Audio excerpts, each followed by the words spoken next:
नमस्ते, मैं प्रवीण सेंवर। आज आप सभी का फिर आज के एक नए वीडियो में स्वागत करता हूं। आज हम पढ़ेंगे जीवाणु जनित बीमारियां जो पशुओं में बहुत ही घातक होती है। तो उसमें से एक बीमारी है हेमोरेजिक सेप्टिसीमिया। जो ये हेमोरेजिक सेप्टिसीमिया है, इसको हम हिंदी में गलघोटू भी कहते हैं। ये बहुत ही घातक बीमारी है जो कि एक जीवाणु के कारण होती है और ये एक प्रकार की संक्रामक बीमारी है। तो नेक्स्ट इसका इंट्रोडक्शन पढ़ेंगे कि इसका परिचय क्या है। ये बीमारी क्या नाम है इसके अलग अलग। तो सबसे पहले पढ़ते हैं हम इस बीमारी के क्या अलग अलग नाम है। अदर नेम क्या है इसके।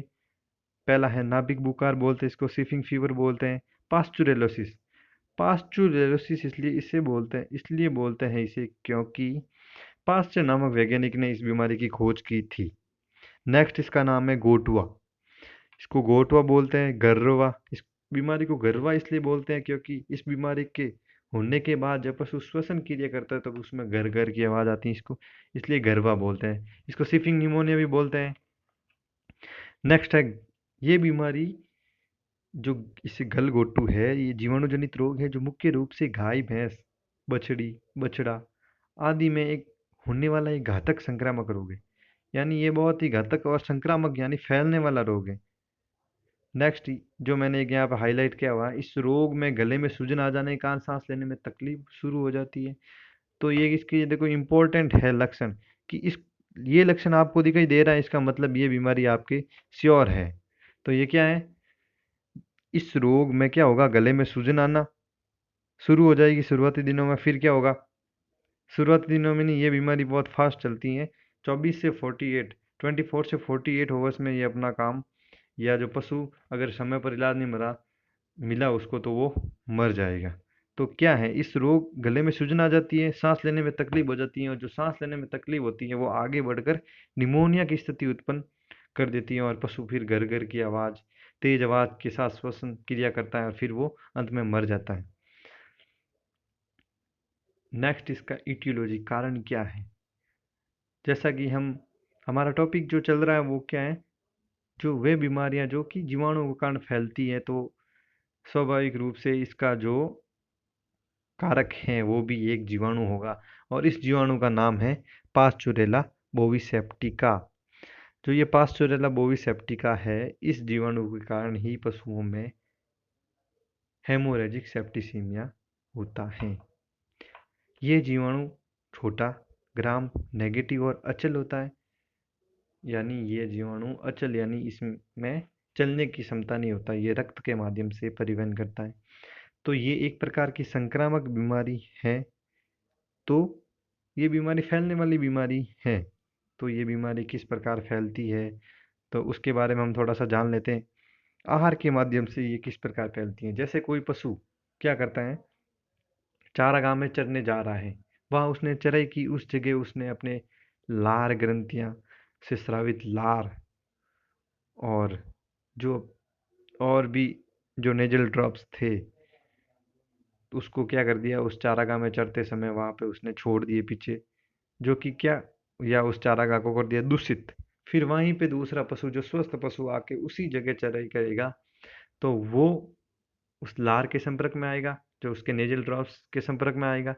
तो जिसके कारण क्या होगा, जो स्वस्थ पशु भी बीमार हो जाएगा। फिर है, जब पशु श्वसन क्रिया करता है तो उसके साथ कुछ उसके नेजल ड्रॉप्स जो आते हैं वो बाहर आते हैं, रोगी श्वसन क्रिया करते समय, या वो छींकता है तो उसके साथ कुछ ड्रॉप्स बाहर आता है जो कि हवा में फैल जाते हैं, जिसके कारण उसके पास कोई पशु खड़ा है तो उसे होने की संभावना ज़्यादा रहती है। फिर परजीवी द्वारा, कुछ परजीवी होते हैं जो हमारे फार्म में छोटे कीट परजीवी होते हैं, वो क्या करते हैं, पशु का रक्त चूसते हैं। जो क्या करते हैं, जब वो संक्रमित पशु के रक्त को चूसने के बाद अगर वो स्वस्थ पशु पे जाके वहां पे उसका रक्त चूसेंगे, तो जिससे क्या होगा कि वो एक परिवहन यानी माध्यम माध्यम का काम करेगी, दोनों में बीमारी को फैलाने का काम करेगी। बीच की कड़ी होगी, वो क्या होगी, परजीवी होगी। फिर कुछ वैज्ञानिक मानते हैं कि यह बीमारी जब त्वचा के संपर्क में आ जाए, ये बैक्टीरिया है जो पशु के त्वचा के संपर्क में आ जाए, तो भी ये बीमारी होने का ज़्यादा संभावना रहती है। तो नेक्स्ट है, लक्षण क्या है। तो सर्वप्रथम जो लक्षण है वो सुस्त होना। जैसा कि आप सभी को पता है, सुस्ती, कोई भी पशु में बीमारी हो तो इसका एक मुख्य लक्षण है सुस्ती या सुस्त रहना। पशुओं में ही नहीं बल्कि जो हमारे इंसान हैं, मानव हैं, हमारे में भी अगर हम बीमार पड़ते हैं तो सबसे पहला लक्षण तो एक सुस्ती का होना स्वाभाविक है। फिर तापमान, इस बीमारी में पशु का तापमान 104 से 106 डिग्री फ़ारेनहाइट होगा। डायरिया की स्थिति में पतला दस्त होगा उसको। फिर है पेट दर्द, गले में अत्यधिक सूजन आ जाएगी। ये इसका एक मोस्ट इंपॉर्टेंट लक्षण है, गले में अत्यधिक सूजन आना। ध्यान रखना, एचएस का मुख्य लक्षण ये अगर आपने नहीं लिखा ये जो, तो क्या होगा, आपको नंबर कम मिलेंगे। नेक्स्ट है अत्यधिक लार का गिरना, जीभ बाहर निकाल कर घर घर की आवाज़ के साथ श्वसन क्रिया, ये भी एक इसका बहुत महत्वपूर्ण, बहुत इंपॉर्टेंट लक्षण है। फिर नेक्स्ट है भीड़, भेड़ में, बकरियों में निमोनिया के लक्षण पास्चुरेला हेमोलाइटिका नामक जीवाणु का कारण होता है। यानी जो भेड़ में, बकरियों में, वैसे तो ये ज़्यादातर कैटल को, जैसे कैटल है, हॉर्स है, उनमें क्या प्रभाव पड़ेगा, जो पास्चुरेला बोविस सेप्टिका है उसके कारण होगा, निमोनिया के लक्षण उत्पन्न होते हैं।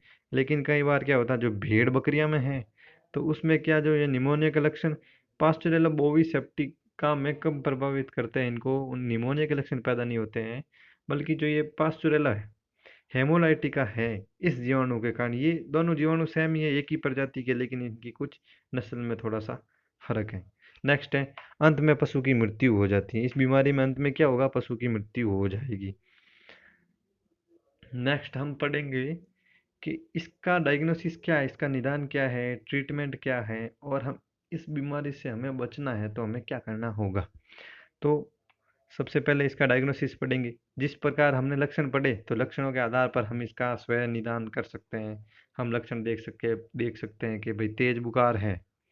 फिर दूसरा इसका मुख्य लक्षण है गले में सूजन है। फिर तीसरा इसका मुख्य लक्षण है कि पशु जब श्वसन क्रिया कर रहा है तो उसमें घर घर की आवाज़ आ रही है, तो क्या है, उस पशु में हीमोरेजिक सेप्टिसीमिया निश्चित ही ये रोग है। तो आप इसका ट्रीटमेंट, फिर नेक्स्ट है अगर हमें और इसका डायग्नोसिस करता तो हम उसका लेबोरेटरी में ब्लड टेस्ट करवा सकते हैं, जिससे कि हमें पता चल जाएगा कि भाई इसमें है ये जो बैक्टीरिया है, एचएस वाले बैक्टीरिया है कि नहीं। नेक्स्ट है इसका उपचार, ट्रीटमेंट क्या है। तो सबसे पहले इसको हम ये ड्रग जो सबसे पहले लिखी हुई है सल्फामेजाथाइन, सल्फामेजाथाइन हम दे सकते हैं 33 1/3% का सॉल्यूशन होता है इसका।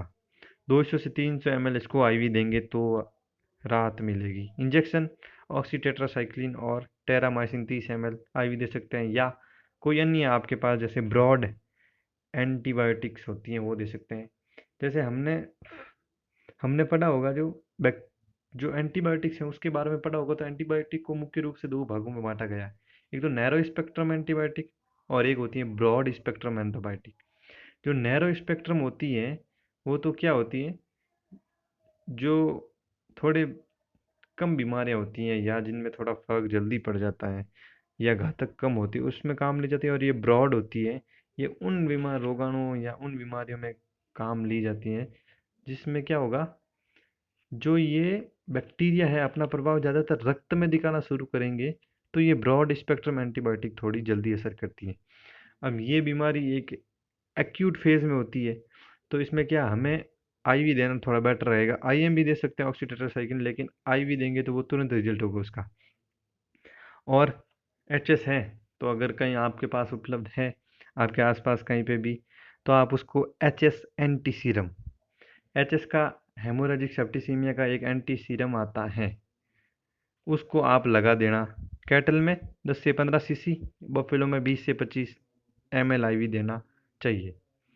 तो ये ध्यान रखना एंटी सीरम, ये इसका एंटी सीरम में पशु के बचने की संभावना बहुत ही ज़्यादा रहती है, लेकिन जो हम नॉर्मल ट्रीटमेंट करते हैं उसमें पशु के बचने की संभावना थोड़ी थोड़ी क्या बहुत ही कम रहती है। नेक्स्ट है इसका, अब ये एक संक्रामक बीमारी है तो हमें इसका बीमारी का किस प्रकार बचाव करना है, हमको इस बीमारी को किस प्रकार काबू में करना है, कंट्रोल करना है। तो सबसे पहले रोगी पशु को अन्य पशुओं से अलग रखना। अब संक्रामक बीमारी कोई भी हो तो उसका कंट्रोल संक्रामक बीमारियां हैं तो उसका कंट्रोल या बचाव लिखना जरूरी है। एक पॉइंट इसमें एक डालना आपका जरूरी है, और उसमें आप इंपॉर्टेंट लाइन लिख लो। ये इंपॉर्टेंट लाइन है इसमें, रोगी पशु को अन्य पशु से अलग कर दे। फिर नेक्स्ट है ब्रोथ वैक्सीन आता है 5 cc सबकुटेनियस। सबकुटेनियस दी इसको, ब्रोथ वैक्सीन होता है 5 cc दे, और वो भी SC सबकुटेनियस। ठीक है। फिर नेक्स्ट है, और भी अन्य वैक्सीन अलग अलग नाम से या इसके HS के नाम से ही मिलते हैं मार्केट में, वो भी आप इसको दे सकते हैं। फिर मृत पशुओं को गाड़ दे।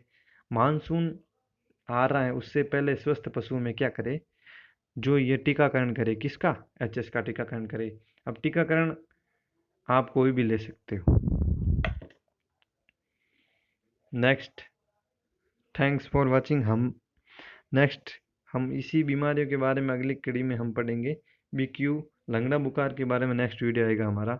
फिर है कोरोना वायरस से बचना है, तो जो हर बार वीडियो के मैं अंत में बताता हूँ आपको, इन 5 चीज़ों का ध्यान आप अवश्य रखें। अपने हाथों को टाइम टू टाइम वॉश करते रहे, छींक लेते समय कोहनी का उपयोग करें, बार बार चेहरे को टच ना, और सामाजिक सोशल डिस्टेंसिंग या अपने आप को भीड़ भड़ाक वाले एरिया में ना जाए, थोड़ी लोगों से दूरी बना के रखें, और घर पे रहिए। ये इसका इम्पोर्टेंट है। आप घर पे बैठे, इसलिए हम भी यहाँ पे आपके लिए ऑनलाइन वीडियोस बना रहे हैं।